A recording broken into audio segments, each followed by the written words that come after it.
आई है।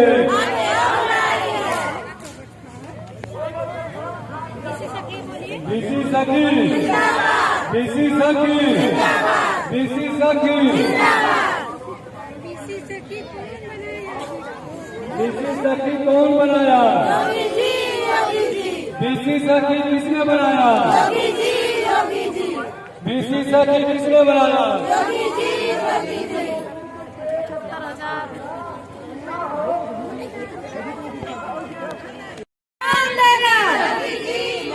हमारे सैलरी कौन देगा? हमारा शोषण बंद करो, हमारा शोषण बंद करो, हमारा शोषण बंद करो। बीसी सखी, बीसी सखी, हम अपना अधिकार मानते हैं, हम अपना अधिकार मानते हैं। बीसी सखी कौन बनाया? बीसी सखी कौन बनाया? बीसी सखी कौन बनाया?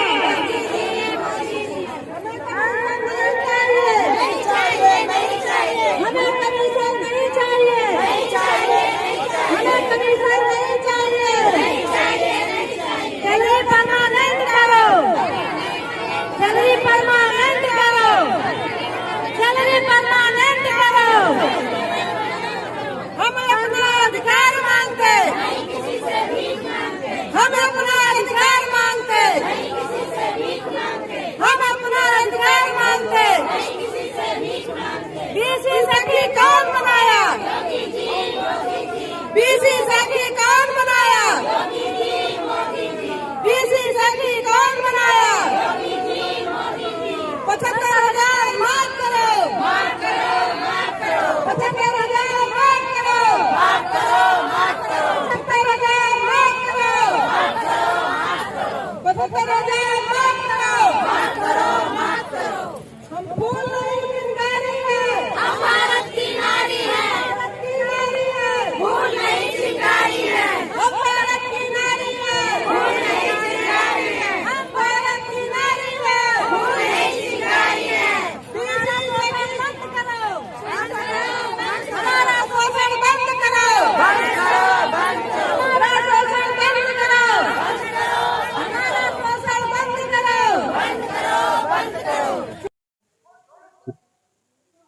आज धरने का कौन सा दिन है और अब तक क्या कोई वार्ता हो पाई है अधिकारियों से, प्रशासन से, इसके बारे में बताइए। सबसे पहले मैं आप सभी का बहुत बहुत धन्यवाद ज्ञापित करना चाहूंगा कि आप लोग प्रतिदिन आते हैं और हमारी जो समस्याएं हैं, जो हम लोगों की परेशानियां हैं, उन्हें आप शासन स्तर पर पहुंचाने का पूरा प्रयास करते हैं। सभी का सादर आभार है। मैं बताना चाहूंगा आज इस धरना प्रदर्शन का 6वां दिन है। आज इस 6वें दिन तक किसी भी जिम्मेदार सरकारी पदाधिकारी ने या सरकारी कर्मचारी ने, शासन के लोगों ने कोई भी संज्ञान नहीं लिया। और ये बड़े दुर्भाग्य की बात है कि हमारी भारतीय जनता पार्टी कहती है कि हम महिला उत्थान पे काम करते हैं, नारी स्वावलंबन की बात करते हैं, बेटी बचाओ बेटी पढ़ाओ की बात करते हैं, लेकिन अब मैं क्या देख रहा हूँ कि 6 दिन से कोई भी ऐसा अधिकारी कर्मचारी नहीं आया जो हम लोगों की बातों को सुनता या हम लोगों की आवाज को और ऊपर पहुंचाने का प्रयास करता। हम लोग निरंतर धरना स्थल पे बने हुए हैं। प्रतिदिन हमारा धरना प्रदर्शन सुचारू रूप से चल रहा है और ऐसे ही निरंतर चलता रहेगा जब तक हमारी मांगों को नहीं पूरा किया जाएगा। हम लोग लगातार संघर्ष करते रहेंगे। क्या मुख्य मांगे क्या है? वैसे तो हमारी प्रमुख मांगे 8 हैं, लेकिन हमारी मुख्य मांगे 2 हैं। 2 मांगे हैं। एक तो 75,000 रुपए की माफी चाहिए, दूसरा नियमित मानदेय चाहिए। मानदेय का कोई डिमांड नहीं कि हमें कितना चाहिए, बस सरकार से यही उम्मीद है कि जो मिनिमम आपका मजदूरी लगाते हैं आप 1800 ग्रेड पे के हिसाब से दे दीजिए, 2700 ग्रेड पे के हिसाब से दे दीजिए, जिस हिसाब से आप चाहें, बस नियमित होना चाहिए, जो भी हो परमानेंट हो, जिससे कि हमारी बहनों को एक ये सहारा बना रहे कि सरकार के द्वारा हमको इतना पैसा हर महीने मिलता है तो हम अपने बच्चे को विद्यालय भेज सकते हैं। कमीशन से ये नहीं पता है कि क्या हमारा बच्चा अगले महीने विद्यालय जाएगा या नहीं जाएगा, उसको भगा दिया जाएगा, क्योंकि किसी महीने में 50, 100, 200, 500 पता नहीं कब कितना कमीशन कमाया जा सके। तो हम ये चाहते हैं कि नियमित मानदेय हो, जिससे हम अपने खर्च के दायरे को बना सकें कि इतने पैसे हमको मिलते हैं तो इतने पैसे में हमको अपने परिवार का भरण पोषण करना है। ठीक जी, धन्यवाद।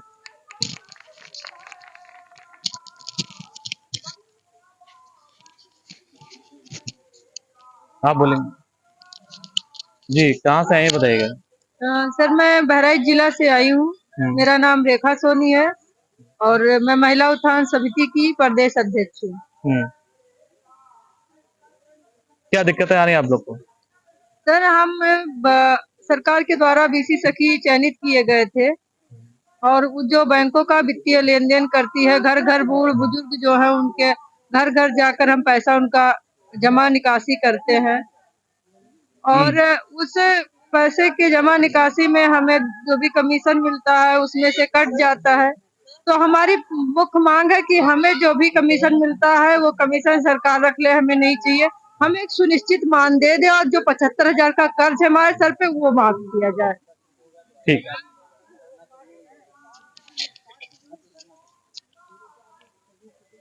जी बताएं। मेरा नाम संजना सिंह है। मैं विशेष कॉरेस्पोंडेंट महिला उत्थान समिति की राष्ट्रीय सचिव हूँ।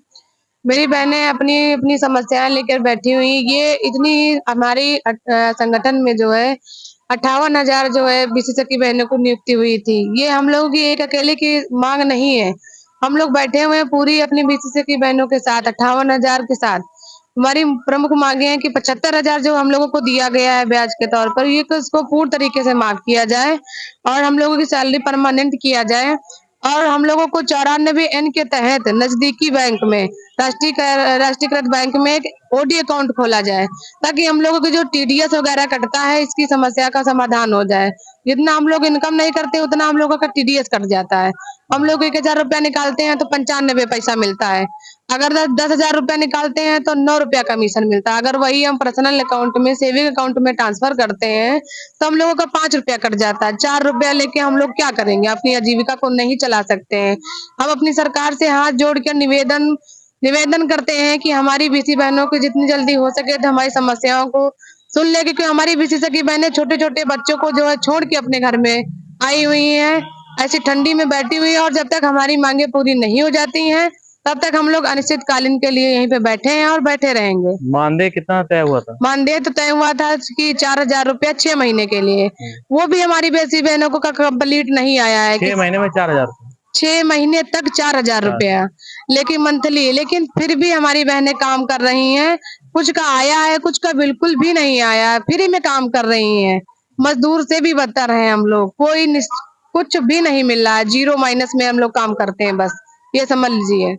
हमारी सरकार से हाथ जोड़कर यही निवेदन है कि हमारी समस्याओं को सुन ले और इन सारी प्रॉब्लम से हम लोगों को छुटकारा दे दे, क्योंकि हमारे घर में भी हमारी बीसी बहनें अपना घर द्वार छोड़ के आई हैं, इतना संघर्ष कर रही हैं। इस संघर्ष का कुछ फल मिल जाए। मैं अपनी सरकार को बहुत बहुत धन्यवाद ज्ञापित करूंगी अगर हमारी मांगों को पूरा कर लेती है। धन्यवाद आप सभी का। मैं कॉरेस्पॉन्डेंट महिला उत्थान की समिति की जो है प्रदेश प्रभारी हूँ। मैं नीलम श्रीवास्तव। बस मुझे यही कहना है कि जो हम लोगों को 75,000 दिया गया है 4% ब्याज लगा के, उसको जो माफ किया जाए और हम लोगों की सैलरी परमानेंट किया जाए। बस मेरी यही विनती है सरकार से। ये सब तो पहले शर्तें तय हो गई होंगी एग्रीमेंट में, जो आपसे करा गया होगा। नहीं, ऐसा कुछ नहीं था कि इतना पैसा मिलेगा, इतना ब्याज के रूप में मिलेगा, इतना कुछ नहीं, कमीशन मिलेगा। कुछ नहीं, ऐसा कुछ भी नहीं था। कोई लिखित एग्रीमेंट नहीं हुआ? नहीं, कुछ लिखित एग्रीमेंट नहीं हुआ। ठीक जी। कोई बोलेगा? कोई बोलेगा? आप कहाँ से हैं बताइएगा। जो आजमगढ़ पलना ब्लॉक से। आपके साथ क्या दिक्कतें आ रही हैं? सर हमारा 75,000 माफ होना चाहिए, बस 75,000 माफ हो और हम लोग को परमानेंट। अगर परमानेंट अगर नहीं करेंगे तो हम लोग। मशीन कितने की पड़ी थी आपको? जो मशीनें ली थी उसका पैसा कितना कटा था? 35,000 था। 35,000 जी। और 10,000 कितने लोग हैं? कितने लोग हैं? मानदेय अभी मिला नहीं? कुछ है सर, मानदेय भी 1 रुपया नहीं मिला, तो कमीशन मिला और ऊपर से 4% ब्याज लगा के 75,000 मांग रहे। हम लोग कहाँ से देंगे सर? हम लोग को 75,000 मांगेंगे, जब तक माफ नहीं करेंगे हम लोग।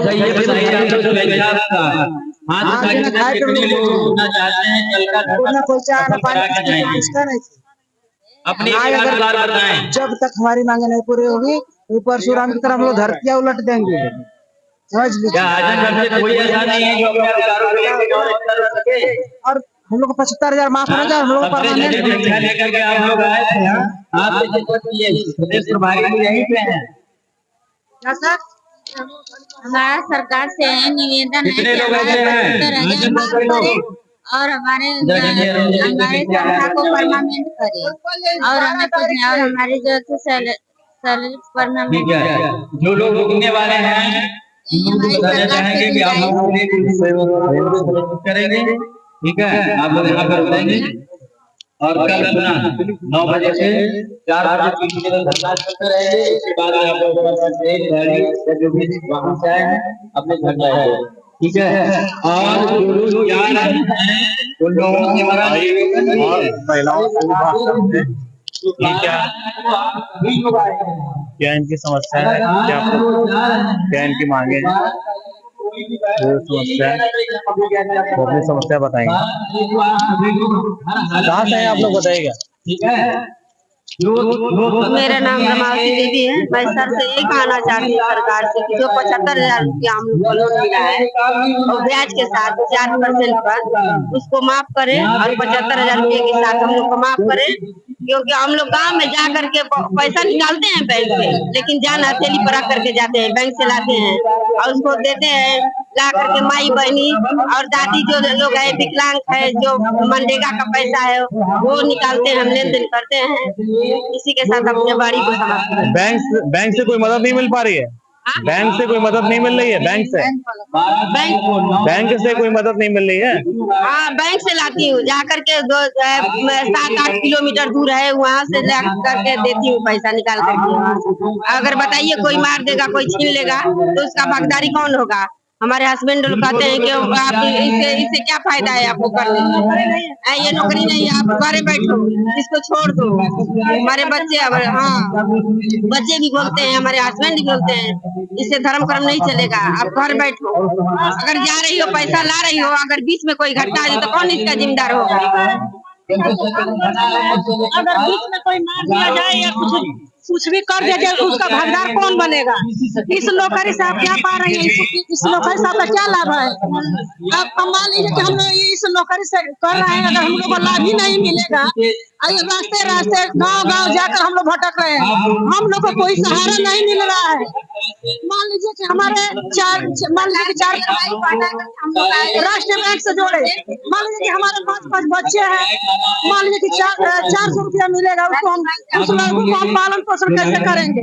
हमको तो सरकार कह दिया कि आप जाइए, इसको जोड़ दिए हैं, मगर हम लोग को कर्जे में भी डाल दिए हैं, हम लोग को ऊपर कर्जे में भी डाल दिए हैं।